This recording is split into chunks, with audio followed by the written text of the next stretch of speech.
सबसे पहले भगवान भोलेनाथ के चरणों में प्रणाम करती हूँ, मेरा प्रणाम स्वीकार हो। जगत जननी माँ गौरा के चरणों में प्रणाम करती हूँ, मेरा प्रणाम स्वीकार हो। सभी देवी देवताओं के चरणों में प्रणाम करती हूँ, मेरा प्रणाम स्वीकार हो। आप सभी गुरु भाई गुरु बहनों के चरणों में प्रणाम करती हूँ, मेरा प्रणाम स्वीकार हो। अगर मेरी कहानी अच्छी लगती है तो लाइक करिए, शेयर करिए और कमेंट में हर हर महादेव ज़रूर लिखिए। महादेव का नाम लिखने से, बोलने से जितने बिगड़े कार्य रहते हैं सारे पूरे हो जाते हैं, अच्छे हो जाते हैं। तो महादेव का नाम ज़रूर लिखना चाहिए, ज़रूर बोलना चाहिए। और चैनल पे नए हैं तो सब्सक्राइब करिए। और सब्सक्राइब इस समय तो इतना धीरे धीरे हो रहा है जैसे लगता है कि रोज़ एक लोग बढ़ते हैं। तो चैनल पे सब्सक्राइब ज़रूर करिए और कहानी को पूरा देखा करिए। कहानी देखने से पूरा ज़रूर कोई ना कोई ज्ञान प्राप्त होता है। जब भगवान की ही कहानी है, भगवान की ही चर्चा है, तो कहानी को पूरा देखना चाहिए। तो इसलिए कहानी को पूरा देखा करिए। शिव गुरु की दया ऐसे नहीं मिल जाती है, तपस्या करनी पड़ती है इसके लिए, तब महादेव की कृपा होती है। अरे वो तो भूतनाथ हैं, भोले भंडारी। वो तो ना किसी पे जाति पाति का कोई भेदभाव करते हैं, ना ही छोटे बड़े का भेदभाव करते हैं। उनके गण देव दानव मानव पशु पक्षी सभी हैं, वो सब पे अपनी दया बरसाते रहते हैं। तो इसलिए भगवान भोलेनाथ का नाम जरूर लीजिए, जरूर भजिए नमः शिवाय का जाप। आज मैं जो कहानी सुना रही हूँ, भगवान भोलेनाथ किस तरह गरीब पे दया बरसाए और किस तरह वो बड़े घर की रानी बन गई, तो कहानी को पूरा देखिएगा। एक गांव में एक किसान थे, उनकी एक बेटी थी, किसान थे, उनकी पत्नी थी। वो लोग बड़े सरल स्वभाव के थे। अपना छोटा सा परिवार खेती बाड़ी करते, बड़े मन लगन से भगवान की आराधना पूजा करते, शिव चर्चा करते और बड़ा सुखी रहते थे लोग। वो लोग बहुत अमीर नहीं थे, मध्यम परिवार के थे। किसी के बातों में नहीं रहते, अपना काम धाम करते, काम धाम से खाली रहते, तो भगवान को याद करते। कर्म बहुत ज़रूरी है, जो कर्म अच्छा करेगा उसको फल भगवान ज़रूर देते हैं। तो लोग अपना खेतीबाड़ी का काम करते थे। और उनकी बेटी, वो लोग तो भगवान के भक्त थे ही, पर उनकी बेटी जो थी वो शिव गुरु की बहुत बड़ी शिष्या थी। बचपन से ही जब से होश संभाली गांव में शिवालय था।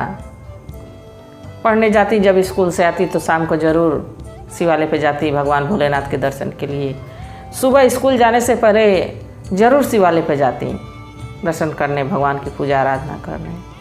उनका भगवान के चरणों में बड़ा मन लगता था। एक दिन अपने इंटर कर रही थी, स्कूल जा रही थी, तो भगवान भोलेनाथ के मंदिर में गई और दर्शन वर्शन की। इसके बाद तब स्कूल गई तो वहाँ एक सेठ जी गए थे। दूसरे गांव के सेठ थे, बहुत बड़े आदमी थे।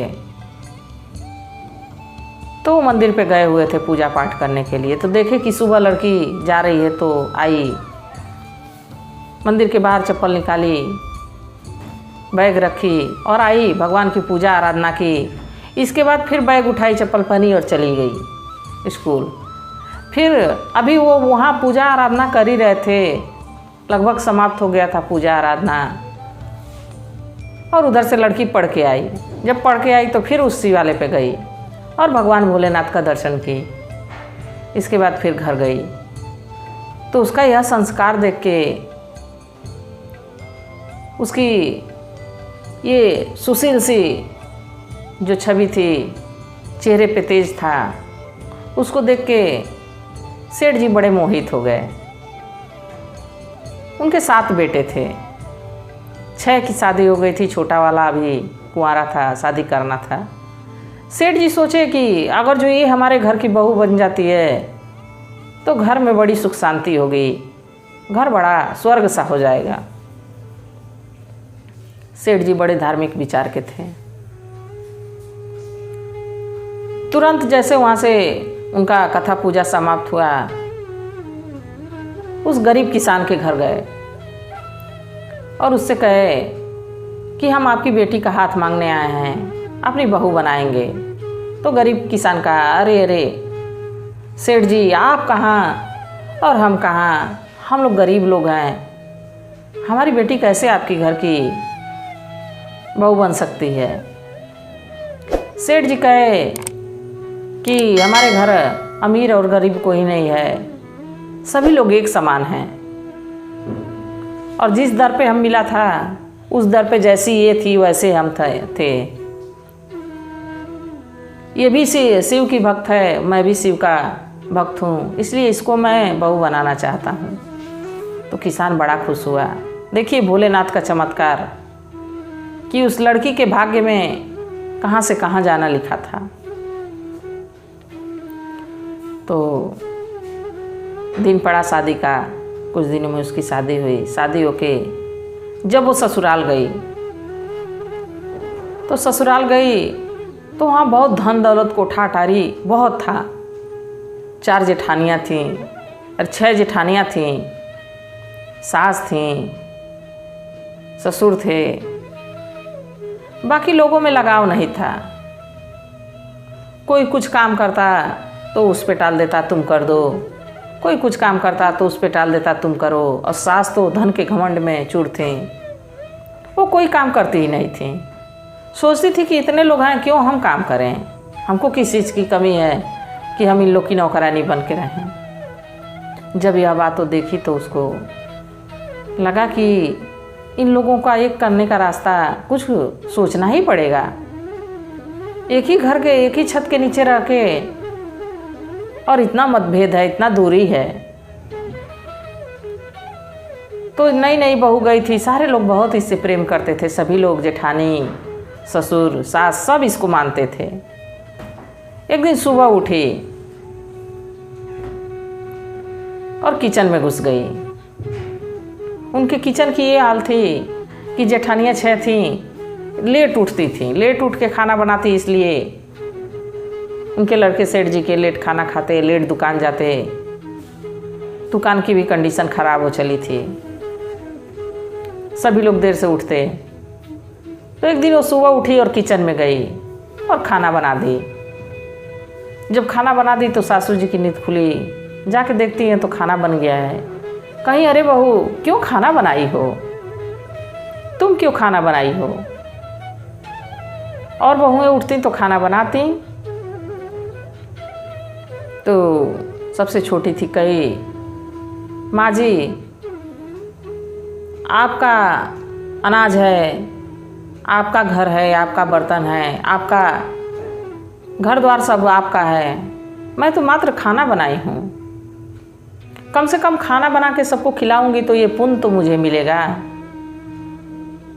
तो सास बड़ी उसकी समझदारी पे खुश हुई, कहे कि बात तो सही कह रही है।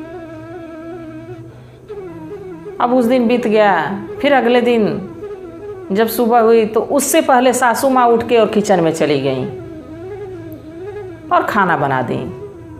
जब तक बहू उठी, देखी कि सासू माँ खाना बना रही हैं, तो कही जाके कि अरे माँ जी आप क्यों खाना बना रही हैं, अभी हम लोग हैं, खाना बनाएंगे। तो सासू माँ कहीं, बिटिया तुम लोग के पास तो बहुत समय है, मेरा समय तो कुछ ही बचा है, तो सोची हूँ मैं ही भोजन बना दूँ और बच्चों को और अपने सेठ जी को खिलाऊंगी, जिससे थोड़ा पुण्य मुझे भी मिलेगा। देखिए एक लड़की गई और सबको बदलना शुरू कर दी। जब सेठ जी सेठानी के हाथ का खाना बनाया खाए, बड़े खुश हुए, बच्चे भी बड़े खुश हुए। और जो 6 बहुएं थीं वो भी देखी कि सासू माँ खाना बनाई हैं, तो उन लोग को भी मन में जिज्ञासा हुई कि सासू माँ हम लोग के लिए इतना कर रही हैं। तो पहले इतना नल नहीं था, टोटी से पानी नहीं आता था, मशीन से पानी नहीं आता था, कुआं था। तो पानी भरने के लिए लड़ाई होती थी कि तुम भर दो तुम भर दो, कोई जल्दी भरता नहीं था। तो एक दिन बड़ी वाली जेठानी जो उठी और भोर में ही पानी कुएं से भर भर के रख दी, सारे डिब्बों में बाल्टी में भर के रख दी। तो सासू माँ उठी और उसकी जो देवरानियाँ उठी तो कहीं कि अरे दीदी आप क्यों पानी भरी हैं। सासू जी पूछी अरे बहू तुम क्यों पानी भरी हो। तो कही कि सोची हूँ कि थोड़ा पानी भर दूँ। अरे खाना तो सभी खाते हैं पर पानी वक्त वक्त पे सबको ज़रूरत पड़ती है पीने की और कामों के लिए, तो मैं सोची पानी ही भर दूँ। अरे कम से कम इतना काम तो मुझे करना ही चाहिए। तो उनसे जो छोटी थी सोची कि दीदी जब इतना काम करती हैं तो हम लोग को भी कुछ करना चाहिए। तो घर के काम धीरे धीरे सभी लोग करने लगे और सभी लोग बड़े खुश से रहने लगे। खुशहाली हो गई उस घर में, स्वर्ग हो गया वो घर। एक गरीब घर की लड़की गई और शिव गुरु की कृपा से ऐसा उस घर को स्वर्ग बनाई कि सारे लोग वक्त पे उठते, अपना काम धाम करते, भगवान की पूजा आराधना करते, सभी लोग एक साथ बैठ के खाते, मिल के खाते। जिस घर में सुमति रहती है, एक साथ सभी लोग मिल के रहते हैं, वो घर विकास की तरफ जाता है। और जिस घर में कुमति रहती है, कुमति का निवास हो जाता है, वो घर फूटते हुए देर नहीं लगती, बिखरते हुए देर नहीं लगती है। कब बिखर जाए पता नहीं चल पाता है और घर बिखर जाता है। कोई कहीं चला जाता है, कोई कहीं चला जाता है। किसी पे कोई विपत्ति आ जाती है, किसी पे कोई विपत्ति आ जाती है, वो अपने में ही परेशान रहते हैं और एक दूसरे को कहाँ से देखेंगे। तो इसलिए सारे लोग परिवार के एकजुट होकर रहना चाहिए। किसी भी मुसीबत से, परेशानी से लड़ने की शक्ति तो भगवान देते हैं। तो भगवान पे विश्वास रखिए और अपने परिवार पे भरोसा रखा जाता है। भरोसा रखिए तो देखिए इसी धरती पे स्वर्ग का आनंद प्राप्त होगा। तो इसलिए गुरु भाई गुरु बहनों, जहाँ आपके इर्द गिर्द, आपके आस पड़ोस में अगर जो कोई ऐसी घटना घट रही हो तो ज़रूर उसको आप समझाइए, बताइए कि परिवार को कैसे चलाना चाहिए। और कहानी यही समाप्त हुई। हर हर महादेव।